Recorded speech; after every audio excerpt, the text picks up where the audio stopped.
Hello everyone, welcome back to the YouTube channel Dr. Alam Services.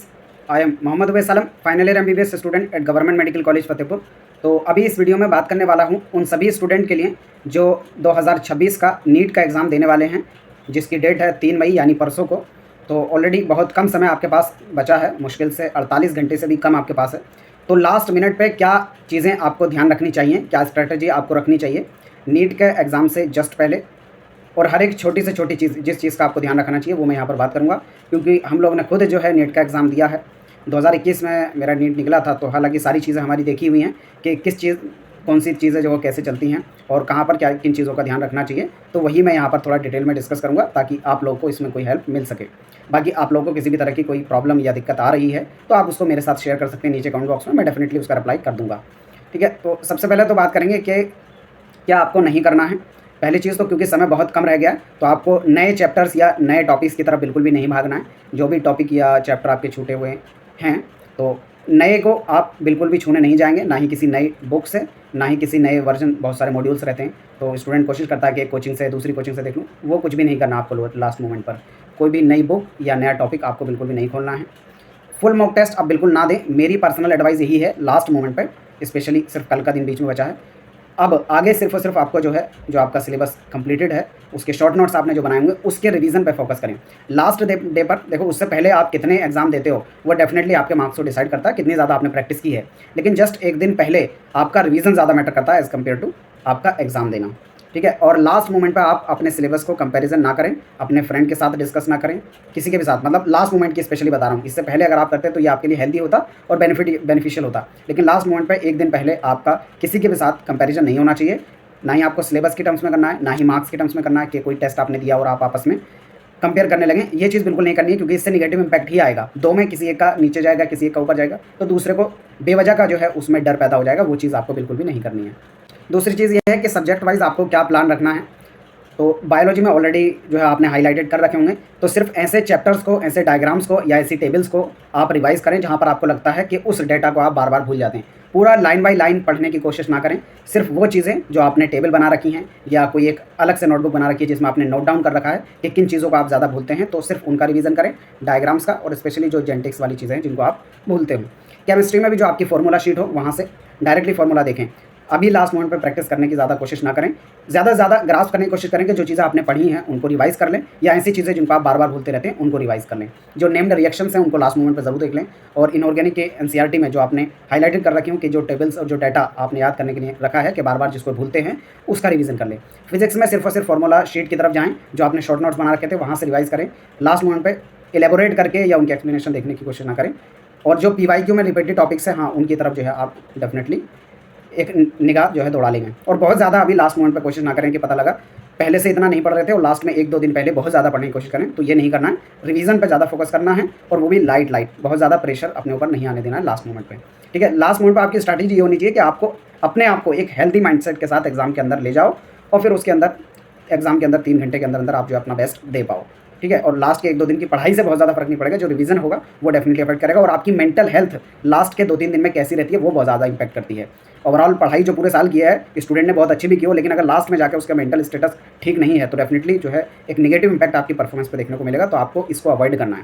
जब आप OMR sheet भरेंगे तो कुछ इंपॉर्टेंट चीज़ों का आपको ध्यान रखना है। वो क्या है? पहला तो ये कि आप जो क्वेश्चन फिलअप करेंगे OMR शीट में तो ब्लॉक वाइज करें, यानी 5-5, 10-10 क्वेश्चन का ग्रुप बना के फिलअप करें। और जब भी क्वेश्चन फिलअप करें हर बार ये क्रॉस चेक कर लेना, भले ही 1-2 सेकंड आपको एक्स्ट्रा लग जाए, कि पहले आपने कौन सा क्वेश्चन किया था। फॉर एग्जांपल लास्ट आपने क्वेश्चन नंबर 20 तक अटेम्प्ट किया था, तो अगली बार जो 21 क्वेश्चन नंबर आप भरने जाओ तो OMR शीट में सही से क्रॉस चेक कर लेना। एक भी क्वेश्चन अगर छूटा, फॉर एग्जाम्पल आपको 21 भरना था और आपने 22 भर दिया, तो एक बार अगर सीक्वेंस गलत हो जाता ना, बहुत सारे स्टूडेंट को हर साल में देखता हूँ कि सिर्फ एक सीक्वेंस गलत हुआ और बहुत अच्छे पढ़ने वाले थे और पूरा का पूरा जो है उनकी मेहनत पर पानी फिर जाता। तो ऐसा ब्लेंडर बिल्कुल मत करना। और खासकर जब आप फिलअप कर रहे हो तो अपने रोल नंबर में, एप्लीकेशन नंबर में, इसमें किसी भी तरह की कोई मिस्टेक ना हो। क्योंकि अगर क्वेश्चन में 1-2 मिस्टेक होती है वो चल जाता है, लेकिन अगर यहाँ पर मेजर मिस्टेक हो जाती है आपके रोल नंबर या एप्लीकेशन नंबर में, तो डेफिनेटली आपका पूरा साल खराब हो जाएगा। तो ऐसी चीज़ों को आपको अवॉइड करना है। क्रॉस चेक कर लेना है क्वेश्चन नंबर को जब भी आप फिलअप करना शुरू करें, ये मैं कह रहा था। ठीक है, और इसीलिए एक-एक क्वेश्चन करने को मैं मना कर रहा हूँ, क्योंकि एक-एक क्वेश्चन करते हैं ना तो बार बार देखना पड़ता है, उसमें एक्स्ट्रा टाइम भी जाता है और ज़्यादा चांस होते हैं कि आप जो है कोई मिस्टेक कर दें फिलअप करने में। तो 5-5, 10-10, कुछ लोग 15-15, 20-20 क्वेश्चन का एक ब्लॉक वाइज भी फिलअप करते हैं। तो जैसी आपकी अभी तक स्ट्रैटेजी रही हो, और अगर नहीं भी रही है तो मेरे हिसाब से 10 नंबर का एक आइडियल रह सकता है कि 10 क्वेश्चन करो फिर उसके बाद उनको फिलअप कर दो। और फिलअप करने से पहले एक बार क्रॉस चेक जरूर कर लेना कि सही क्वेश्चन को आप फिलअप कर रहे हो, और लास्ट के 5 मिनट कम से कम आप रिव्यू के लिए रखना। और अगर किसी भी तरह की कोई भी दिक्कत एग्जाम में होती है तो टाइम से पहले ही वहाँ पर जो एग्जामिनर होंगे उनको रिपोर्ट कर देना है, ताकि एनटीए तक वो बात पहुँच जाए। क्योंकि कई बार आपका ऐसा हो सकता है कि रोल नंबर आपने गलती भर दिया है, तो ऐसी मिस्टेक को भी करेक्ट किया जा सकता है अगर आप सही टाइम पर जो है वहाँ के इन्विजिलेटर को बता देते हैं और वो एनटीए तक बात पहुँच जाती है, तो मैनुअल चेकिंग भी कुछ चीज़ों की हो जाती है। ठीक है, तो उस चीज़ों का आपको ध्यान रखना है, या वो कोई अल्टरनेटिव ऑप्शन बता देते हैं कि क्या करना है और कैसे करना है। टाइम मैनेजमेंट का बहुत ध्यान रखना है। बहुत सारे स्टूडेंट क्या होते हैं कि तैयारी बहुत अच्छी हो रखी है और डायरेक्ट जाकर फिजिक्स खोल लेते हैं। ये मत करना, चाहे आपको कितनी ही अच्छी फिजिक्स आती हो, पहले फिजिक्स को अटेम्प्ट मत करना। डायरेक्ट आप पहले बायो से शुरू करना, फिर उसके बाद केमिस्ट्री और फिर उसके बाद फिजिक्स। क्योंकि फिजिक्स में देखो हो सकता है आपकी बहुत अच्छी पढ़ी हुई हो, लेकिन वहाँ पर टाइम बहुत ज़्यादा खराब होने के चांस रहते हैं, स्पेशली जब अगर शुरू में, क्योंकि 1-2 क्वेश्चन में भी अगर स्टूडेंट अटक जाता है तो फिर वो ईगो पे ले लेता है, और ईगो पे जहाँ पे लेते हैं तो आपका टाइम वेस्ट होगा। और टाइम जो है आपका सोने से ज़्यादा महंगा है एग्जाम टाइम पर। मतलब जो सोने वाला सोना नहीं, जो गोल्ड है आपका, उससे ज़्यादा महंगा है इस टाइम पे। हर एक सेकंड की आपकी कीमत होगी। तो इसलिए आप ये समझिए कि जितना ज़्यादा टाइम आपके पास है उतने ज़्यादा नंबर आपके आएंगे। तो इसलिए ये बहुत ज़्यादा इंपॉर्टेंट चीज़ हो जाती है।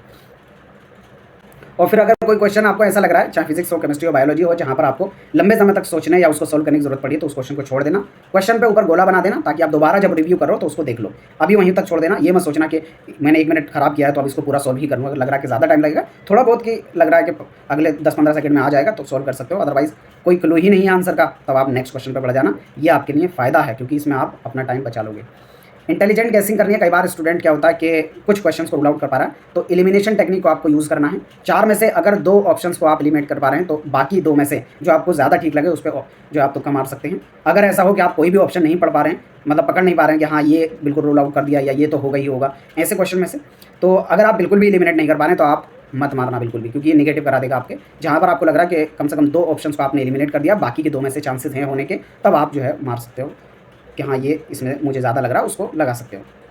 स्लीप का बहुत ज़्यादा ध्यान देना है। लास्ट डे पर 6 से 7 घंटे की एक नॉर्मल स्लीप लेने की कोशिश करना इसलिए कह रहा हूँ क्योंकि अक्सर लोगों का यही होता है, लास्ट डे पर बहुत अच्छी नींद नहीं आती है। तो अगर 2 से 3-4 घंटा तक भी अगर नींद आपकी ठीक आ जाती है, तब भी ऐसा नहीं है कि एक दिन की वजह से आपका बहुत ज़्यादा नुकसान हो जाएगा। आप उसको आराम से कॉप अप कर लोगे। बस ये कि आपको अपने आप को समझा के रखना पड़ेगा कि हाँ एक दिन अगर आदमी ना भी सोए तब भी उसको मेंटेन कर सकते हैं। क्योंकि कई बार स्टूडेंट जो है इस वजह से गलती नहीं करता कि उसकी नींद कम हुई, लेकिन वो इसलिए गलती होती है पेपर के अंदर कि वो अपने आप पे ही कंट्रोल खो देते हैं और पैनिक कर जाते हैं, और इससे बहुत ज़्यादा नुकसान होता है। तो इस चीज़ को आपको अवॉइड करना है। कितनी भी वर्स्ट सिचुएशन हो, अपने आप को समझा के रखना है कि डेफिनेटली अच्छा ही मैं इसमें कर लूँगा, जो भी चीज़ें निगेटिव हो रही हैं उसके बावजूद भी, क्योंकि आपको वहाँ पर लास्ट मोमेंट पे समझाना ही है, कोई दूसरा नहीं आएगा। खाने का ध्यान रखना, बहुत ज़्यादा हैवी नहीं खाना, पता लगा खा के और वहाँ पर नींद आए, और अक्सर दोपहर का टाइम रहता है तो होता है। तो हल्के से हल्के खाना, भले ही वहाँ पर भूख लगे थोड़ी, क्योंकि 11 से 12 बजे तक आप पहुँच जाओगे, तो अगले 1-2 घंटे के अंदर ही वहाँ पर लगने भी लगती है भूख, तो उसमें बहुत ज़्यादा दिक्कत नहीं है। बहुत ज़्यादा खा लेते हैं तब उसमें दिक्कत रहती है कि आपको बीच में वॉशरूम जाना पड़ गया, या फिर बहुत ज़्यादा खाने की वजह से कई बार आपको हेडेक या दिमाग बहुत अच्छे से नहीं चलता है, तो वो चीज़ें भी आपको ध्यान देनी। कम से कम लाइट फूड के साथ आपको जाना है। एग्जाम डे पे ये ध्यान रखना कि टाइम से पहले पहुंच जाएं, स्पेशली वो स्टूडेंट जिनकी आपको डॉक्यूमेंट में लग रहा है किस तरह की कोई प्रॉब्लम है, और जिनकी नहीं भी है तब भी टाइम से पहले पहुंचना। क्योंकि किसी भी तरीके से अगर आप पैनिक करते हैं, चाहे टाइम को लेकर या किसी और वजह से भी, तो वो आपको जो है निगेटिव इंपैक्ट आपके परफॉर्मेंस में दिखाएगा। तो सारी चीज़ों को अवॉइड करना, और डिस्कशन करने की ज़्यादा क्वेश्चन मत करना। जैसे भी एग्जाम हुआ है, पेपर ले सीधा घर आ जाओ, तुम्हें जो लग रहा है उसका रिव्यू बताओ, बस फिर जैसे आंसर किया है उसके हिसाब से आप चेक कर लो। सभी जो यूट्यूब पे चैनल वाले हैं सब डाल ही देंगे, उसमें कोई प्रॉब्लम नहीं है, खुद से चेक कर सकते हो। पहले 15 मिनट में जब आप पहुँचे तो वहाँ पर जो है काम रहने की कोशिश करना। 1-2 क्वेश्चन नहीं भी आए तो वहाँ पर अपने आप को समझाना है आपको। अगर पेपर लग रहा है आपको टफ है, तो ये आपको समझाना है कि वो सबके लिए टफ है, और अगर ईजी है तो वो सबके लिए ईजी है। बहुत ज़्यादा खुश भी नहीं हो जाना है। कई बार ईजी पेपर अगर आ जाता है तो स्टूडेंट जो है उसमें ईजी को देखकर बहुत सारी गलतियाँ कर देता है, और वहाँ पर बहुत ज़्यादा नुकसान उठाना पड़ जाता है। तो ऐसी चीज़ों को अवॉइड करना है। लास्ट के 10 मिनट कम से कम आप रखना कि आप जो है वो मार्क को रिव्यू कर पाए, और जो क्वेश्चन आपने छोड़े थे उनको आप एक बार देख पाएँ कि हाँ क्या कहीं पर कुछ जगह पर अगर अटके थे तो उसको एक बार फिर से रिव्यू करके लगा दें। की एडवाइस ये है कि आपको एक्यूरेसी पे बहुत ज़्यादा ध्यान देना। ये मत कोशिश करना कि अटैम्प्ट करने की कोशिश करना, क्योंकि जैसे पिछले साल ज़्यादातर बच्चों के साथ क्या हुआ था कि 2024 के अंदर लगभग 650 तक कट ऑफ रही थी। तो स्टूडेंट ने देखा कि उनको टारगेट बना के चलना है, 650 से ज़्यादा नंबर लाने। अब पेपर आ गया इतना टफ, तो वहाँ पर स्टूडेंट ने पेपर किया, नॉर्मल स्टूडेंट का 500 से 550 के बीच में आ रहा है, फॉर एग्जाम्पल किसी का 550 के आसपास आ रहा है, और उसने देखा इतने पर तो कभी सिलेक्शन होगा ही नहीं। तो स्टूडेंट ने क्या किया, तुक्के मारने शुरू किए कि स्कोर बढ़ाया जाए। लेकिन उससे क्या होगा, निगेटिव इंपैक्ट ये होगा कि आपको निगेटिव मार्किंग में जो 550 थे वो भी घटकर 510, 515 रह जाएंगे, तो वहाँ पर और आपका नुकसान हो जाएगा। तो अगर पेपर टफ है, कम क्वेश्चन भी आप अटेम्प्ट करवा रहे हैं, तब भी कोई दिक्कत नहीं है। आपको अगर लग रहा है कि पेपर टफ है तो जितना हो पा रहा है उतना करें, जिनमें लग रहा है कि एलिमिनेट कर दिया है, उसके बाद आप उसको भर के आ जाएँ। ये मत कोशिश करना कट ऑफ को देख के, क्योंकि ये सबसे बड़ी दिक्कत होती है। स्टूडेंट कट ऑफ प्रेडिक्ट करके जाता है कि हाँ इतने तक का स्कोर मुझे करके ही आना है, वो नहीं, वो डिपेंड करता है देखो पेपर कैसा आता है। अगर ईजी आता है तो कट ऑफ ऊपर चली जाएगी, टफ आता है तो कट ऑफ कम रहेगी। ठीक है, आई थिंक मेजॉरिटी चीज़ें जो मैंने डिस्कस कर ली है। इसके बाद भी आपकी कोई क्वेरी या डर हो किसी भी तरह का तो आप जो है नीचे डिस्कस कर सकते हैं, मैं ज़रूर उसका रिप्लाई करूँगा। और लास्ट में एक चीज़ कहना चाहूँगा, देखो जितने भी बच्चे एग्जाम दे रहे हैं 23 लाख के 23 लाख, हर एक बच्चे को यहाँ पर डर लग रहा होगा। डर सिर्फ उसको नहीं लग रहा होगा जिसने बिल्कुल नहीं पढ़ा है, जो सिर्फ जाकर एग्जाम देने जा रहा है तो उसको डर नहीं लग रहा होगा, बाकी सबको टेंशन हो रही है, इवन लास्ट में ढंग से सो भी नहीं पाते हैं, तो वो नॉर्मल है। उसको ये मत सोचो कि मुझे ही क्यों ऐसा हो रहा है या मैं कैसे करूँगा, वो सबके साथ होता है। आपको जो है अपने आप को समझाना है। और बाकी ऑल द बेस्ट, अच्छे से दो एग्ज़ाम, और उसके बाद जो है पूरा काउंसलिंग का प्रोसेस हम लोग चैनल पर शुरू करेंगे। किसी भी तरह की कोई भी प्रॉब्लम है तो आप डिस्कस कर सकते हैं। मिलते हैं नेक्स्ट वीडियो में, तब तक के लिए थैंक यू।